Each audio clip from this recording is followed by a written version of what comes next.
Testing works. Good morning, everybody. Thank you for joining this, what will be, I'm sure, an interesting discussion with some very diverse panelists from different industries. Very much focused on the topic, I think is very relevant here, SMEs in a digitized world.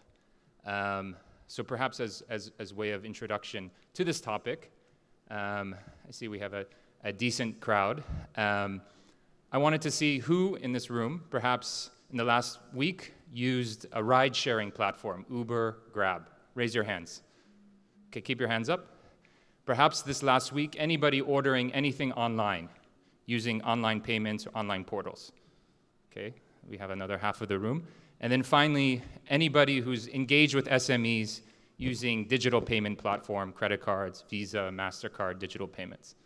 Okay, so between the three, we probably have the majority, 80–90% of the room, that's engaged with this type of platform.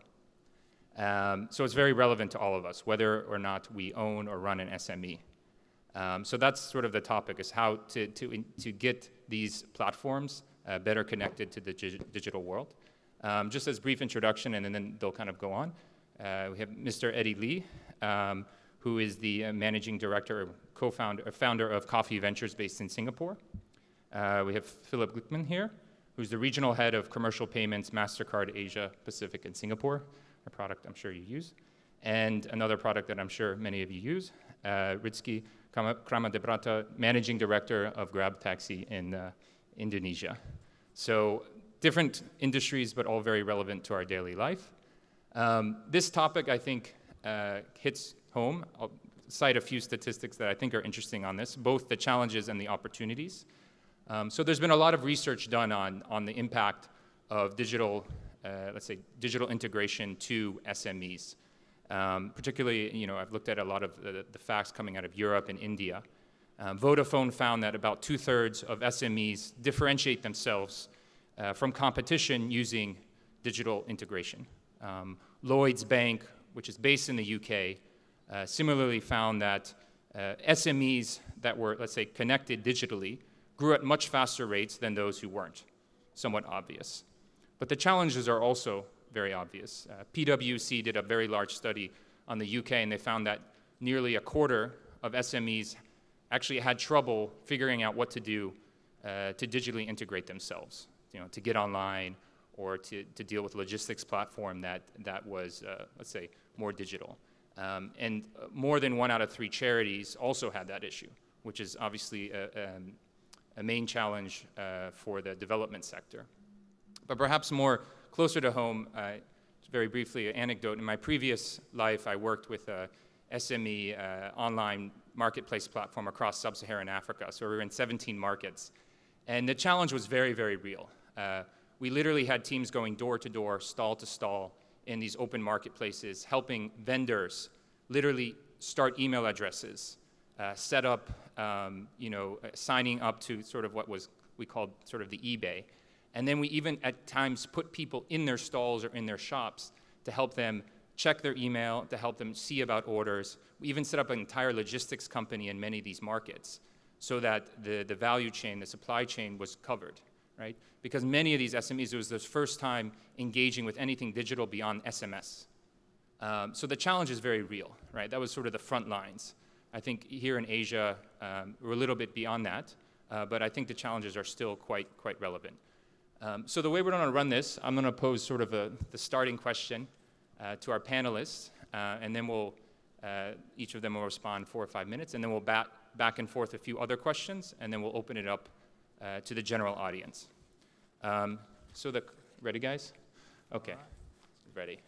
The core question here, and I'm going to try to parse the question and make it a little more actionable, because sometimes these questions are very general and it's a little bit frustrating. So I'm going to get very specific, very, very specific. So gentlemen, for the SMEs that you serve or interact with in your geographies, which are fairly diverse, what 2 or 3 concrete changes would you have them make immediately, as in tomorrow, so that they can better adapt digitally or embrace technology, and why? So maximum 1 to 2 or 3 changes. And of course, please be at liberty to briefly introduce your role and your business. And each of you have 4 or 5 minutes, and then we'll kind of throw some questions. So I'll start with Mr. Lee to my left. Sure, thank you. So I'm Eddy Lee, I'm the managing partner of Coffee Ventures.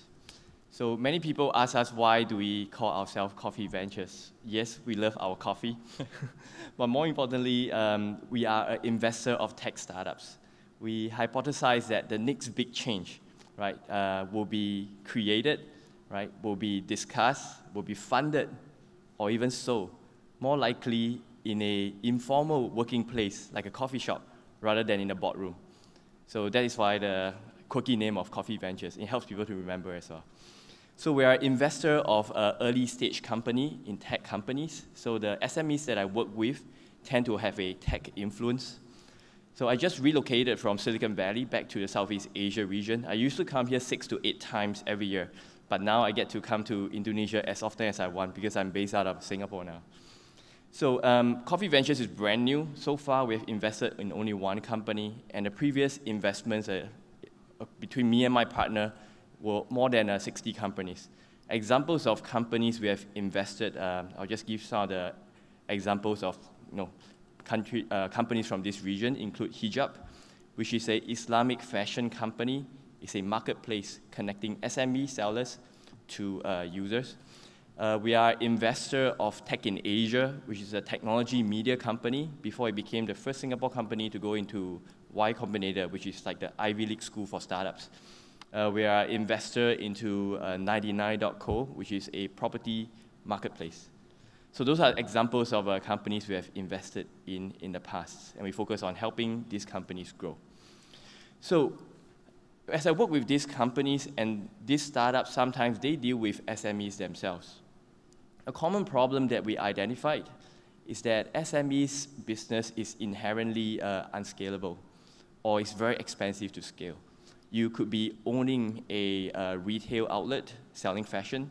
You could be running a F&B business industry, but both of which requires you to scale by setting up another shop. So one of the insights and one of the patterns I've seen is that SME owners, they have inherent knowledge about their customers, about their business, all the way from sourcing materials, right, to reaching out what kind of materials, what are the products that consumer wants, and understanding the buying behavior of consumers. And this is a very important knowledge to have. So one way to expand your business is to build a marketplace. So what's a marketplace? For example, Hijab is a marketplace. Individual SMEs, you might be a designer of Islamic fashion, and you have limited reach. You can sell to individuals through pop-up stores, through different ways of selling. But if you build a marketplace, you are in between the SMEs, which is multiple designers, right? And sitting in between them and the consumer. You become an e-commerce or technology platform to aggregate the supplies of different fashions and promote all of them together to the consumer. This is a much more scalable business, right? So because you have your inherent knowledge about your particular vertical, I encourage everyone to explore that as an opportunity to build a marketplace. And the second pattern that I see to scale SME is to adopt digital technologies in your marketing. Well, many of us in the audience, including myself, has taken Marketing 101, the 4 Ps, the 5 Cs of marketing, right? But that was taught to my father's time. I was learning that, but the kids in the school right now are still learning that. But how much of that applies to the real world of marketing?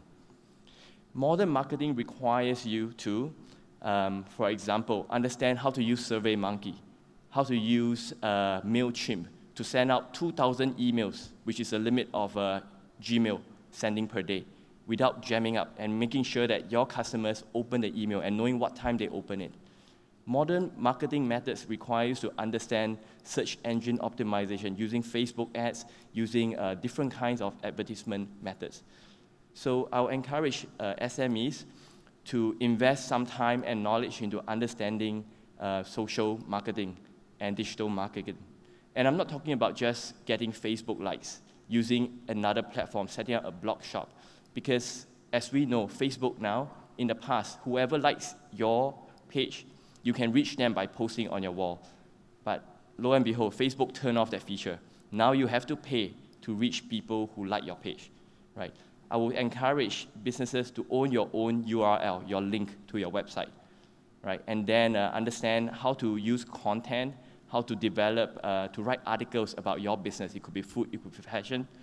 And this will drive other websites to link to your page. And this will allow you to be searched and appear high up on search engines such as Google or Yahoo. So these are some of the techniques that I'll encourage you guys, if you want to do a tech business, to work together with your investor, okay, with advisors who have helped similar early stage tech businesses to get your brand, your product in front of millions of users. So that's my take. Thank you. Mr. Phillip. I think Eddie hit on a very, very key point, and that is scalability. MasterCard talks with a lot of SMEs in the marketplace. And the reason why these conversations are important is because the input that comes from SMEs, from workshops, from focus groups, and so on, helps determine how we're going to move forward regarding the technology that we're developing. Because essentially, not even essentially, we are a technology company. So when we focus on what type of technology we're developing, particularly in this case in the SME space, it's based on feedback that we get from this segment, not only here in Indonesia, not only here in Asia Pacific, but also on a worldwide basis. And if you think about it, the needs of an SME are all pretty similar, right? As Eddie said, scalability. How do you scale? Cash flow is a very, very important area.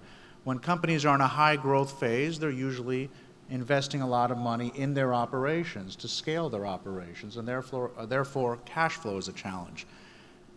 The large companies of today were the SMEs of yesterday. So when we talk about these large companies that are changing different industries, they used to be SMEs. And what we notice is the SMEs that are able to take that next step to become that large organization are the SMEs that not only had a vision and were able to use technology properly, but were able to also understand their data. All organizations generate data. What differentiates one organization from another is how they use their data and how they make strategic decisions based on the data that's being generated from their business operations. What we've seen in these focus groups is that there is a need, obviously, to scale, but there's also a tremendous opportunity. Today, companies, smaller companies, medium-sized companies, have access to technology that years ago used to cost an extraordinary amount of money. That years ago, this technology had a very large, very significant upfront cost. But what we're seeing now is this technology is available, and that the costs usually come based on the usage of the technology. So there isn't this huge obligation to have significant amounts of capital available immediately to begin to utilize these different types of technology that are needed. So that's one of the very different things that we're seeing in the marketplace today. Another thing that we're seeing is that SMEs that are particularly successful are ones that are particularly focused either on specific initiatives, specific verticals, where their knowledge base, where their abilities is the strongest. The ones that don't try to spread it all over the place are the ones that are able to utilize the resources they have to focus on the specific verticals, specific opportunities that they need.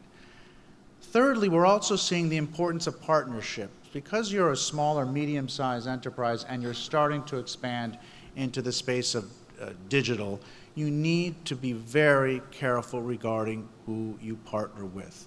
You're not going to have the ability, particularly at a specific, at the initial phases of your organization, to purchase another company, but you need to leverage on partnerships, and the partnership decisions that you make are absolutely essential, primarily in the space of integration of data, in the space of capturing data, and integrating with different types of applications out there, whether it be API interfaces, straight-through processing, and so on.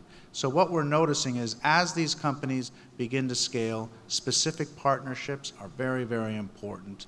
Specific understanding of an actual vertical that they're going after is very important, and also being able to leverage different types of technologies that they need that will allow them to focus on their business, but also not burn cash. The key thing here that we've noticed, at least in the initial phases, is not to burn cash, to be able to manage your working capital needs, your cash flow solutions, and so on. So those are really some of the key areas that we see successful SMEs differentiating themselves from other SMEs, Elias, in the marketplace right now. Thank you very much. Ridzki. Thanks, Elias. I think it's very interesting what Philip just mentioned, that big companies these days actually started from SMEs. We're Grab here. I mean, 4 years ago, we were definitely SMEs. We started 4 years ago as a small company, but focusing on utilizing technology to create a marketplace, new marketplace, which is a transport and logistic marketplace. One of the reasons that we can actually accelerating in this business and now become a prominent players in the region in Southeast Asia one is the local understanding, a deep local understandings of the market. So I think SMEs is very crucial to actually leveraging the advantage of understanding of the local markets here. In Grab, we're actually we have two sets of customers. One set of our customers are our partners. There are the drivers. We're an app-hailing technology providers. We provide services of two-wheelers and four-wheelers. So we have an abundant customers here, which provides the services for our second set of customers, which utilize the service, which actually using the service as a transportation service. Very important for us to understand the local markets. That's why we're here. We're actually in Southeast Asia. We're actually right now exist in 30 cities. We have local staffs that speaks 30 different languages. We have local staffs that understand what's actually important in certain markets, like Jakarta, for example, in Singapore, in Malaysia, Kuala Lumpur. We know what actually customers needed. We use technology as enablers, but we see hyper-local understanding as actually the key enablers to occupy, to win the market, and to deliver the service that connect to the market. I think SMEs needs to actually to really understand that advantage as well, because sometimes large corporations already losing some of the details of the market understandings. SMEs will have that advantage, and these days it's the best time for them to occupy the opportunity, because the help and support of the technology. I think it's consistently between 2 panelists and 3 panelists with me that technology will be a main enabler for SMEs to scale up and to expand the market. But for me, the understanding of the local markets will be the main advantage of SMEs. That's where they can actually really see the opportunities, like hijab, for example, that Eddy just mentioned. It's really capturing the recent trend of the markets, that people, especially women in this country, really embracing that idea that they need fashionable solutions also for their religious solutions as well. At Grab, we're helping SMEs in many fronts. One of the very important service that we deliver to SMEs is that we're enabling SMEs to not relying on their own investments for logistics purposes. We're lifting their burden on having to invest on their own logistics, so we can actually provide logistics solutions, transporting people, transporting their staff, even delivering their goods that they sell through our logistics services as well. Number 2, we're providing a best technology as well for the SMEs to do their own activities, to do their businesses. We see this as opportunities that SMEs can capture and can help them to actually scale up. So to sum it up, I think technology all across panelists, we agree that will be a main enablers for SMEs to actually expand and scale up. But understanding of the local markets is very important to them to actually to grow and connecting with the local markets itself. Thank you. Thank you. Perfect. So you see quite a diversity: venture capital, payment solutions, and technology. Of course, Philip. It's not a card company, as I learned. It's a technology company. It's the banks that issue the card. They provide the technology, just so we're very clear here. And then some fantastic ride sharing and investment in technology there. I guess there's a couple follow-up questions, and I'll throw it out there, and we can see. My background is in international relations and politics, so I'm always curious on the regulatory side, particularly the interesting, unique markets that we deal with across this region and in general in the Muslim world. I guess for you gentlemen, what have you seen to be the most helpful? Singapore is quite advanced. Indonesia, a number of these markets have really invested in sort of the digital infrastructure. What have you seen to be the most, let's say, transformational regulatory or investments from a government side that's been very positive, and perhaps the inverse? Where have you seen examples where it's had a very negative effect, and you wish that maybe it was good intentions with perverse effects? So a little bit on the regulation side, I think, could be interesting for the group. Who wants to take that? No one likes to talk about regulation, but it's an important one. Look, it's a very important one. I think it's something where the regulations take on many shapes and many types of methods in different countries, right? Historically, they've been used sometimes to protect industries, some local industries. Sometimes they've been used, many times they're used to protect consumers and so on.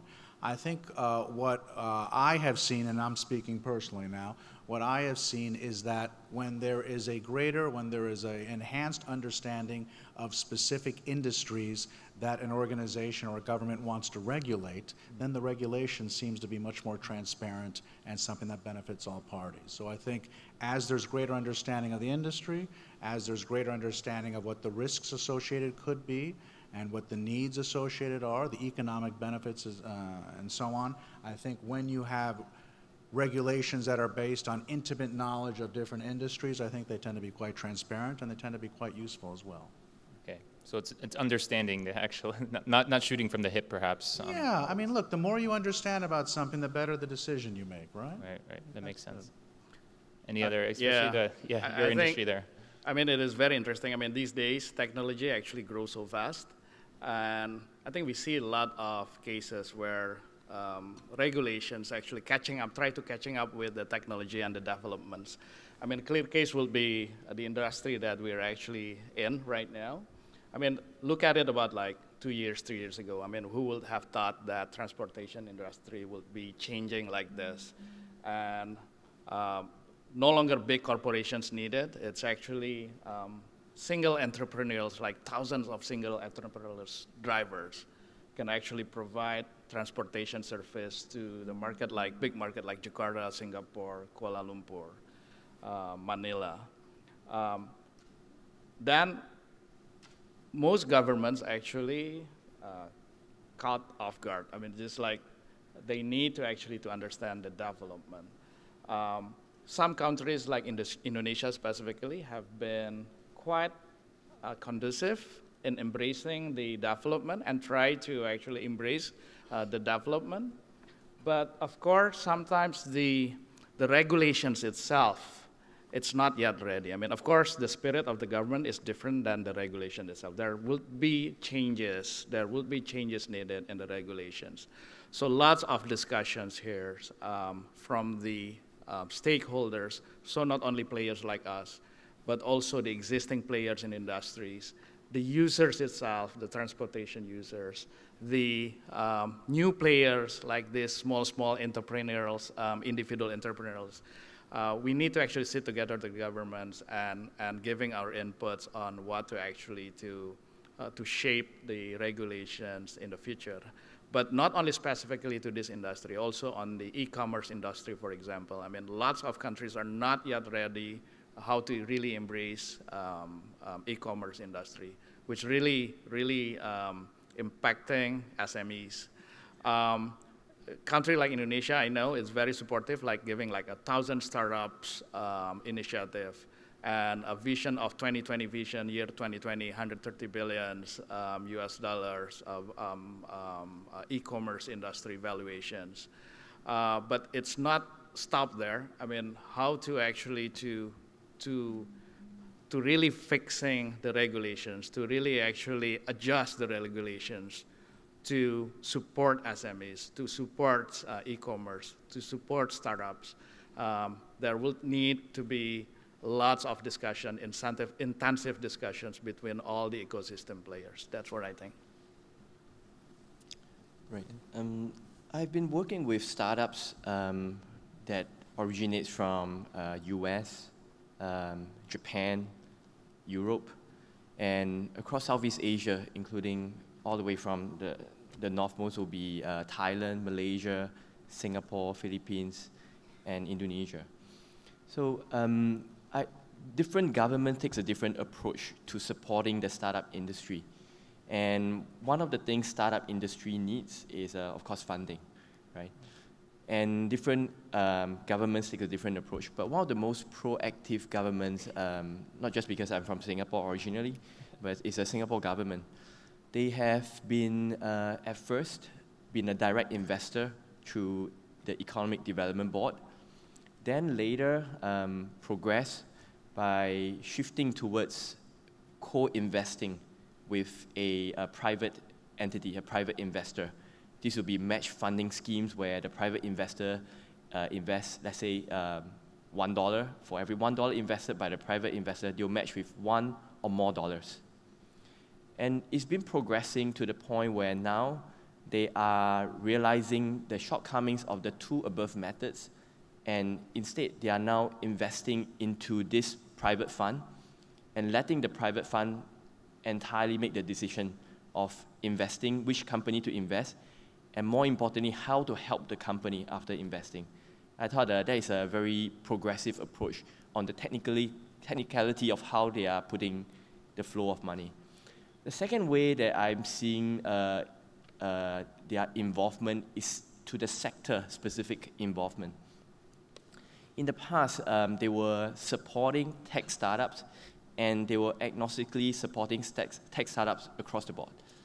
And this lends to a predominance of e-commerce company, and specifically e-commerce company with a inventory incumbents where they have to source the goods, store the goods, and then sell it, and then faced with return issues and the different issues of logistics. Now they are realizing certain shortfalls and progressing and moving those support towards deep technologies or technologies that are inherently high risk. Take, for example, they are supporting biomedical sciences. They are supporting artificial intelligence, advanced manufacturing such as 3D printing or Internet of Things. So there's a progression on focusing on which sector they view as to be more high risk, less invested by the private sector and requiring more capital before it takes off, and taking some of the risk away from private investors and incentivizing them to come in. Another area that they are very, I feel is progressive, is to take to allow gray area, particularly in sectors of national interest, such as financial technology. It is quite interesting that it is not a policy, but a public statement made to the national press that the Monetary Authority of Singapore has mentioned that they encourage entrepreneurs to try out financial technologies, to try out different ways of doing things that is different from now. It could be involving cryptocurrency, it could be involving a new way to transact monies between people, individuals, or between businesses. And they take a stand that go ahead and try it without asking us first, because we do not have the bandwidth to answer every single question. If we do that, you'll be moving too slowly. Instead, if you grow big enough, you'll hear from us.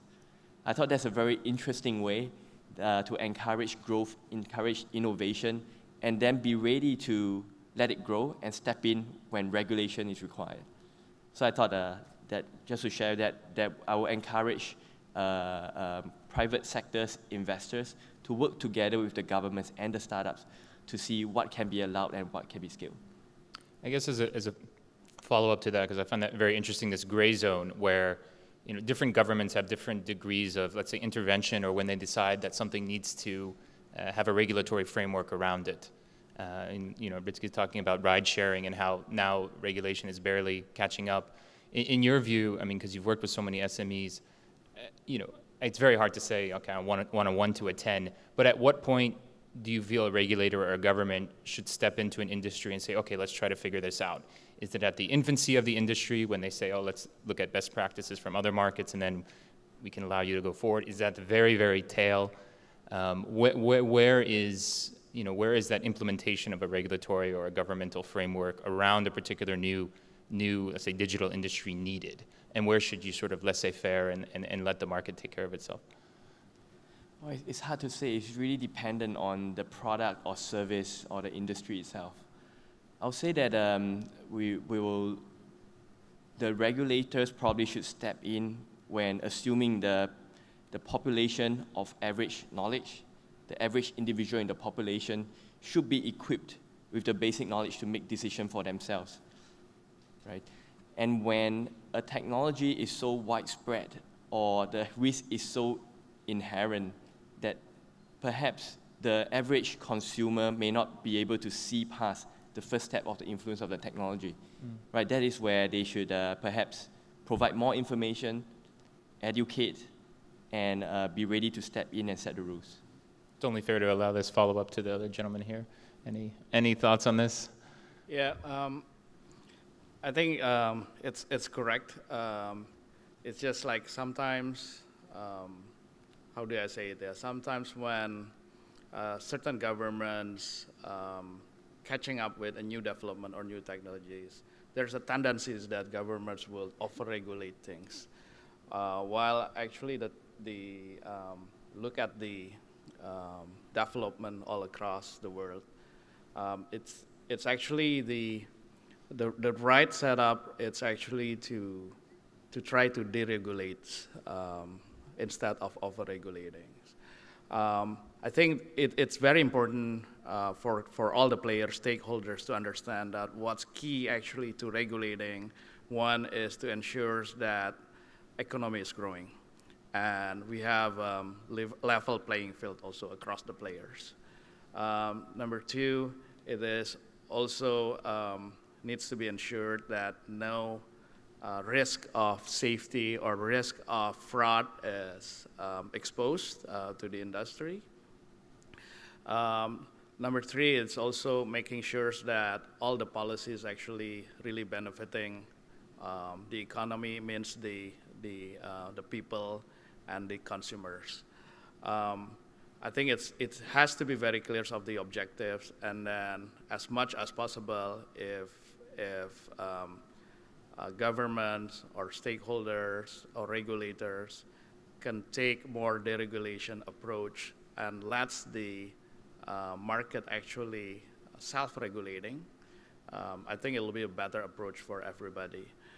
So we cannot actually reach this stage without a clear framework of discussions of where actually the market is heading, let's say 3 years, 5 years from now, and have the good discussions and forum of a good discussions between all the ecosystem players. I guess, again, I think it comes back to a very basic thing. Discussions is needed, but then a clear objectives of why regulations are needed, and then making like a sanity check every once in a while whether regulation still serving those purposes or not. I mean, if you think about it, governments want growth. Where does the growth come from? The growth comes from SMEs, right? How do SMEs grow? How do you grow your organization? You grow your organization through being able to get from your home to your work, to get to work and get stuff done. I think that's what's so exciting about what's happening here in Indonesia, for example. This expansive infrastructure development that's taking place, because that facilitates the movement of commerce, the movement of people who need to go to work, for example. I think education is important. When you have an organization, when you have a country that has a strong educational base, you have people that are creating ideas, right? So when you have people who are creating ideas, some people are going to go down the more established corporate job opportunity route, but there are going to be others that are going to create their own companies and hence start creating SMEs. I think also an economic system that allows for access to capital. I think that's very important as well, because if you have the ideas, if you have the infrastructure, if you have the access to capital, then you can fund your ideas to move forward. So I think those are some of the areas where regulation can be a good thing, right? Because it provides these foundations that will allow SMEs to grow. I think that's where regulations provide a very positive, right? You want regulations for how a road is supposed to be. You want regulations for how a school is supposed to be, what they're teaching and things like that. Makes sense. So let's move on from regulation to competition. A question I always had, because again, having worked now in television, but previously worked with a lot of startups and Rocket Internet across Africa, is, you know, SMEs need to be digitally integrated, whether it's in logistics or payments. A lot of the SMEs, for example, that you work with, Eddy, are tech-based SMEs, and then, tech-based companies that interface with SMEs. And at a certain point, many of these entrepreneurs were SMEs. If you look at some of these big, you know, unicorns, for lack of a better term, the Alibabas, Grabs, the Rocket Internets, the Ubers, at what point should an SME or let's say a startup say, there's no point competing in this section? Are there parts of the economy now, because these players are so dominant, right, that, you know, if a startup came to you, Eddy, and said, okay, I'm going to start a payments platform, I'm going to start a ride-sharing platform, you would say, forget about it, start something else that you can plug into those big boys, but don't try to compete. It's not worth it. That sector's already been taken by these 5 or 10 players or these 2 or 3 players, right? So basically, at what point should SMEs, or startups, I should say, not try to compete and sort of seed the ground to established players? And then where should you say, no, give it a go? You know, competition's always good. You never know when the small fighter will win out. So what are those areas? Maybe, I don't know if you want to mention companies, but what are those sectors where you say, forget about it, seed that ground, focus on something else, and just plug into those big players? Would it be me? Yeah, you can start again. Yeah, okay. So there are definitely inherent giants such as Tokopedia and such as Grab, Uber. And for any new tech startup or SMEs to start a business to directly compete with them, I think you guys can work out the mathematics. Okay, a simple way to look at it is that what is the customer acquisition cost? Which means how much marketing, how much sales, how much Google ads or Facebook ads you have to spend in order to get one person, not just to visit your site, but actually to use your service. You guys can figure that out by talking to people, by running some searches, and have some idea on what is the cost to acquire one customer. And then, for the business that you are in, you can provide a straight-out competition, for example, ride-sharing. Or can you, as a small company, move into a different product with a higher profit margin? Can you deliver not just people, but specific service of moving things, moving people, that the order size is much larger? I mean, I haven't seen such a company, but I'll just give an example. Can you deliver emergency urgent care, right, for someone who does not want to call an ambulance, but for some reasons, they want to change a feeding tube? The person who usually takes care of the child, the person who usually takes care of the elderly is calling in sick. In 2 hours, 1 hour notice, I need someone to stand in to take care of my elderly parent. This is a high order product, high order value product, right? That order value is in the hundreds of dollars. So can you go into that sector? And then potentially, once you grow into successfully a fairly big company, you can potentially be an acquisition target for either a medical service company, a ride-sharing company, or something, some juggernauts along those lines. So I think that could be a better opportunity for small players, given that you are in an adjacent market. It's a niche market. your marketing cost is going to be lower if it's niche, right? And then potentially each order is going to bring you more money. Interesting. It could be one way. Yeah, makes sense. So should we start a payments platform, Philip, or is that something that we leave to you? Yeah, I mean, look, there's, not to switch the question around a little bit. Go ahead. I'm going to switch a little around. There's never been a more exciting time to be doing what you are doing today. Never. The cost of technology is dropping. The access to technology has increased exponentially.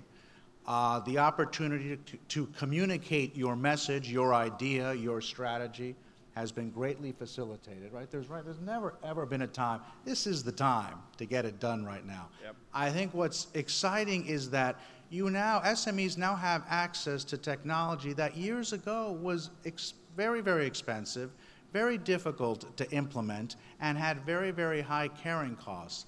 I think the biggest challenge you have now is every decision an SME makes is success or failure, right? You make the wrong decision when you're a big company, you can make another decision. You make the wrong decision when you're an SME, that's a big problem, right?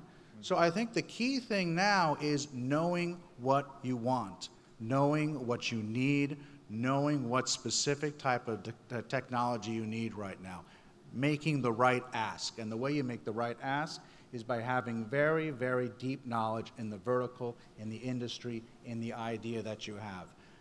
When you think about payments, payments is always involved an element of risk, right? If you're using cash, there's an element of risk. You lose the cash, you're probably not going to get it back.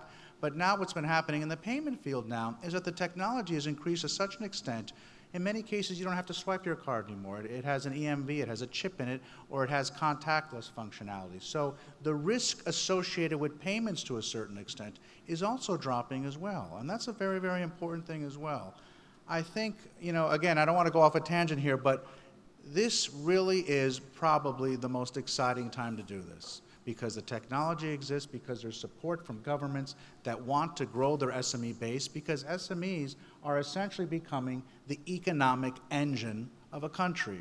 I think gone are the days when governments used to look at these very, very infrastructure-intensive industries that they were trying to attract. I think what's happening now is they're seeing the knowledge, the skill, the ability that they have within their own country, and getting that technology, getting those ideas, that innovation to be able to be integrated with those ideas. I think that's what's going to be, that's the game changer, right? That's what changes everything. I agree with Phillips. I mean, there's no better times. Of course, I'm more than happy to hear from Eddy that, the chance for SMEs to actually compete against Grab is very minimal.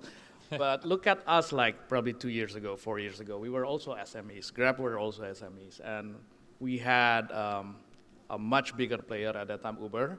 And many people was kind of like, saying, at that time, what was the chance for Grab to actually to compete against it?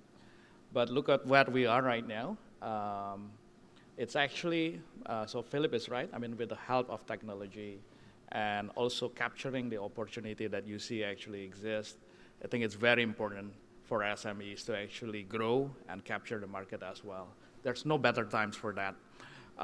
Like for example, for Grab, for example, I have to apologize to Philips, but one of the key factors for us that occupying the market is actually through cash payments. Markets like Southeast Asia, and especially in Indonesia, cashless payment is still very low. Credit card penetrations on the personal basis, numbers of persons that owns credit cards is probably only around 1%. If the numbers of cards distributed is much more than that, it's probably one person actually holding multiple cards. So we came from that front, actually. We came from that opportunity, understanding of the market, and yet embracing the technology as well on how to actually accommodate cash payment into ride-hailing service. I believe this may not be replicated exactly the same, but understanding of this. The next big thing will be, for the ride-hailing, probably, if any players could actually unlock the secret of how to actually occupy this market, Asia Pacific, with a cashless payment of choice of the people, then that could be the next big thing as well. But then, with the help of technology, I know many, many other things that we need always to be disruptive. Maybe transportation service 2 years, 3 years from now, it will be something that lots different. We don't know. So I think it's a change of the, it's actually the chance for startups to unlock that opportunities with the help of technologies like Philip just mentioned. The cost of embracing technology is much, much cheaper these days. And there's lots of actually now, because of the ecosystem of the technology, a lot of free services actually, free technology services that SMEs can embrace, especially in their initial period of growth. So capturing opportunities, unlocking secrets of local markets, and be disruptive and creating new things. It's the key for SMEs actually to grow and scale up and even occupying the markets. But it is very important actually to have that faith that there's no better times than now to actually to grow SMEs. Fantastic. So we're about to open here to Q&A, but I have one question, and you get to answer very succinctly. So an average SME that you engage with has $50,000, and they are to invest this money towards digital integration, some sort of relevance, let's say, to the digital world. So they have $50,000 they've decided in their budget. On average, where should that money go? You can say 25 to this, 25 to this. It can be anything. But you have to give a specific answer, a specific number. It can be one investment, it can be 2 or 3. But where does this money go? So I run an SME. I say, Eddy, Philip, Ridzki, where do I put the money? I want to be relevant digitally in this world, and I'm clueless. $50,000. Where do I go? Eddy. Right. Depending on the demographics of your user, I'll say that all of them have to go into developing your online presence. If your users are more baby boomers age or my age, right, then you will have to allocate more to your domain, the content, and also towards the Facebook. And because the millennials, Gen Z, their consuming habits of social media is evolving so quickly. Just in 2013, right, 7 users out of 10 users having an iPhone have an active Twitter account. But as numbers has plunged, because people have switched to alternatives like Snapchat. And WhatsApp users, the young ones, have moved to Line. So adapting your social strategy towards what the consumers are using right now is key. So I will say that you might want to do 50-50 towards Facebook or Snapchat or any proportion depending on the demographics of your user. Got it. So online and social media. Philip? I would get some people much smarter than me, first of all. I would get someone probably from old media, more established advertising.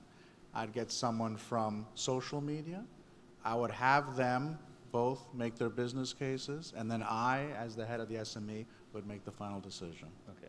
So principally marketing, but deciding between the old and the new, depending on the decision, and I want to give a fair answer, but the decision is based, I get so much information all the time, but not a lot of it's actionable. Right. So I would have someone from older media and someone from social media give their ideas of where we think we should focus on, and then as the SME head, I would make the decision. Cool.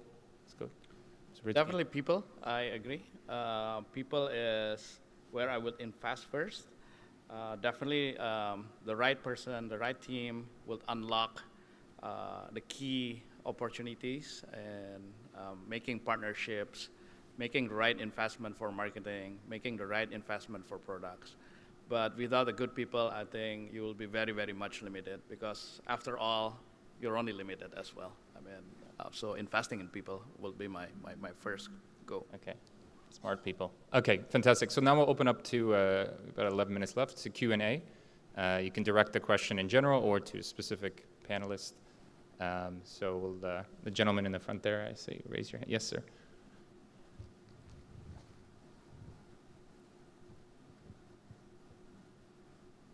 There's a mic for him, this gentleman here. Thank you.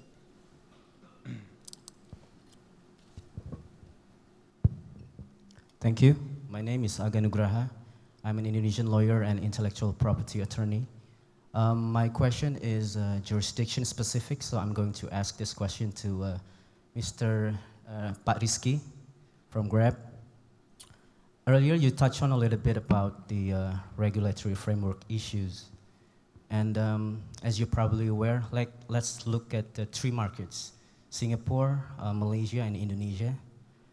I think in terms of regulatory framework, Indonesia is ahead in a way, because we now have a specific legislation about ride-sharing or ride-hailing service, although it's still in a ministerial level. What I would like to ask is, Pak Ridzki, give us your thoughts about what kind of regulatory framework in your mind that would be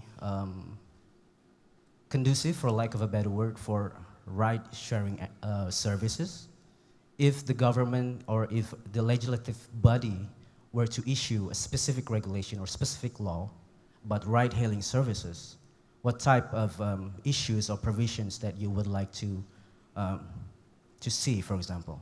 And is there anything that we can learn from, for example, the United States, which has their own specific legislation about ride-hailing services? Thank you. Thank you. Thank you. Mr. Aga Nugraha, very specific questions, thank you.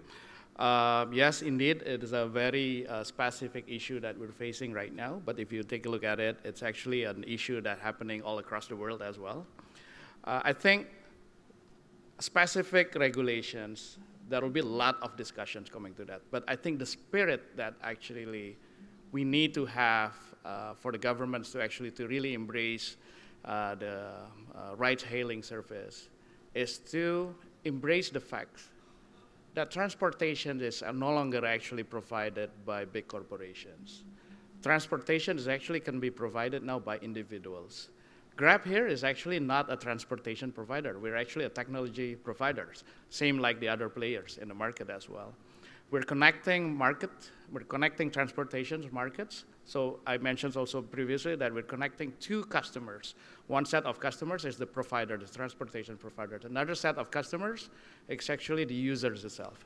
So what governments needs to actually to really realize and embrace is the fact that transportation is no longer needed to be provided by one single big corporations. That's the spirit that needs to be embraced in the regulations, that now with the help of technology, even individuals can provide transportation services. They can become their own entrepreneurial service providers. What's actually the benefits of having these structures? Number one, of course, economics benefits. We have lots of individuals suddenly, increasing their incomes. They have an increase in incomes. And this helps the economies tremendously as well, let alone the trickle-down effects of this impact. Yeah. Number two, it's actually a solution to transportation in general as well. I mean, if you do a big corporation solutions, then you'll be forced to actually to invest in certain fleets to serve the single market, for example. With individual services, actually, people can choose where they actually go to serve. That will actually serve better, for example, peak time needs of transportation services. If corporations, big corporations, serving the market, like, for example, like Jakarta, and scaling their fleets requirements to like a peak hours in Jakarta, like, for example, 5 to 8 p.m. I mean, let's say you're providing 150 fleets, for example, for like Jakarta in a peak time. But during the rest of the time, like in the morning or in the afternoon, then you will have to actually face your fleets actually idle.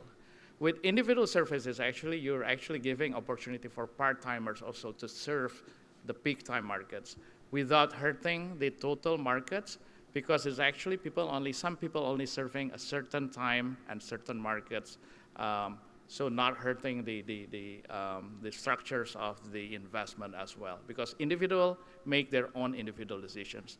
So when we're talking about what kind of regulations, I don't think that we can actually answer it in one session like this. I think it's long sessions. But what I need and what we see, we need to actually embrace both the stakeholders, the users, the partners, and as well as the governments, most importantly, is to look at and embrace the facts that now transportation is no longer a big corporation solutions. It's actually becoming individual solutions, individual entrepreneurships. That's what needs to be embraced. Thank you. Thank you. Next question, Madam in the front, yes. Hi, good morning. I'm Munira, an intellectual property lawyer from Malaysia. Okay, my question is for Eddy and Philip. A lot of the countries are envious of Singapore, especially with your forward-thinking government and the supportive environment that you have.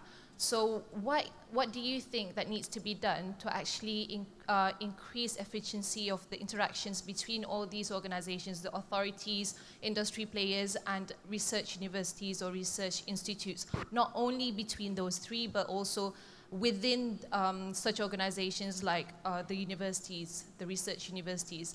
What do you think that Singapore has done that has made that more efficient, the interaction between all these organizations? And the second question is actually to all the speakers perhaps.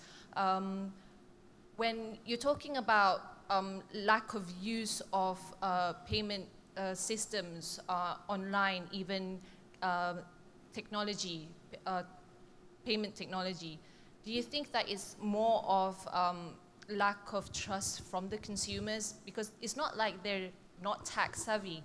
Like even myself, I would avoid making payments online because I'm not sure how safe the environment is, so I'd rather go to the ATM and make transfers there.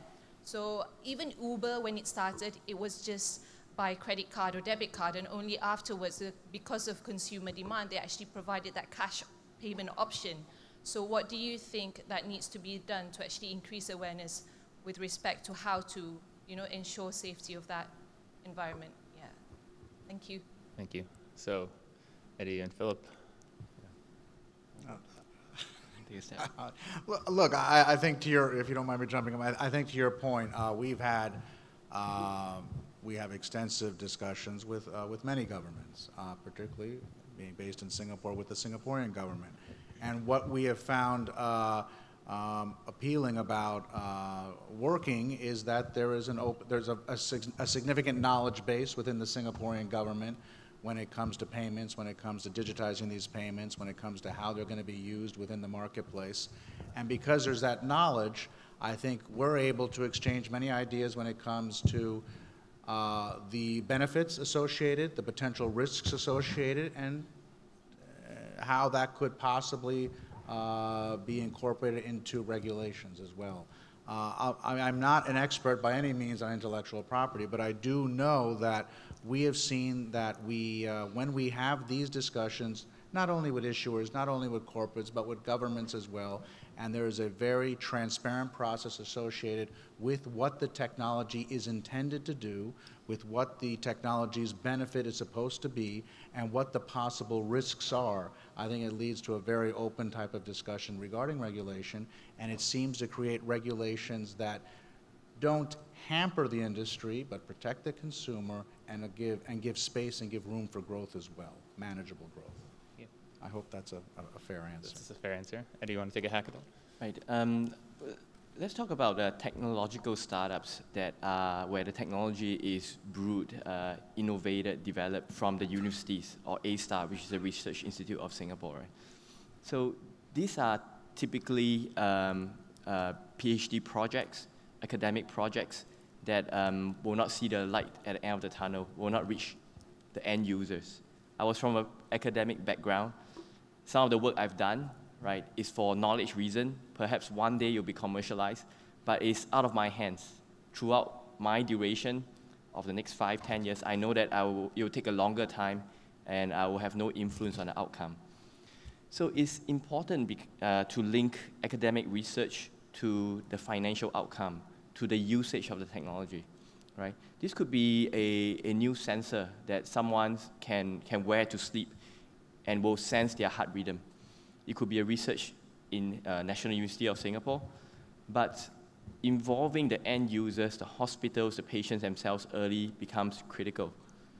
So we see that the Singapore government has been very adaptive in changing their strategy and getting multiple parties to converse and work together. They have been working closely with the universities. For example, the Tech Transfer Office of NUS called NUS Enterprise, the Tech Transfer Office of National Technology University called Intuitive, and also A-STAR's Tech Transfer Office itself, to encourage and bring in private investors like myself to work closely with them to identify at the very early stage, right? Is it a question of can you do this, can you make this product, or should you make it? It's a big distinction of could you do it from a scientific point of view, or should you do it from an economic point of view?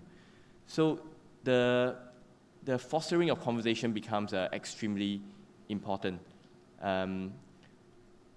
While on our individual level, on my small part as a micro VC fund, I am seeing limitations of development of technology in the ability to reach patients as well. Let's take, for example, digital health, which is in between medical technology, cloud services, and mobile devices, our phone.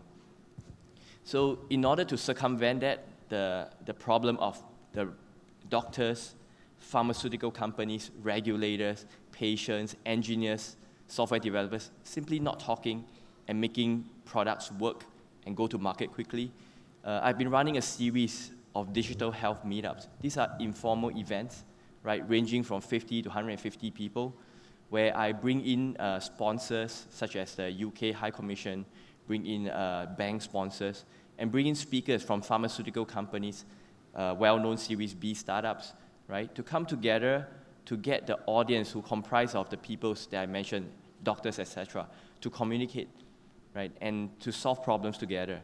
I think communication and fostering community and getting people to come together, talking at the event and also off the event, because we have started 2 WhatsApp chat groups, one for Jakarta, one for Singapore, on specifically digital health, to get precisely these people to continue to communicate post-event. I think encouraging communication is key. Thank you. I've been flagged that we have now reached the end. So the panelists will be roaming for a few minutes after, but don't want to hold up the next discussion. So feel free to come and interface with us individually. But I want to thank our esteemed panelists for the discussion. I think the diversity of the backgrounds here yielded a lot of different perspectives, which is fairly unique for a panel like this, where you usually have people from one industry. So certainly thank you for the insights, and we'll be around for a few minutes. Thank you, guys. Thank you very much, Mr. Moderator.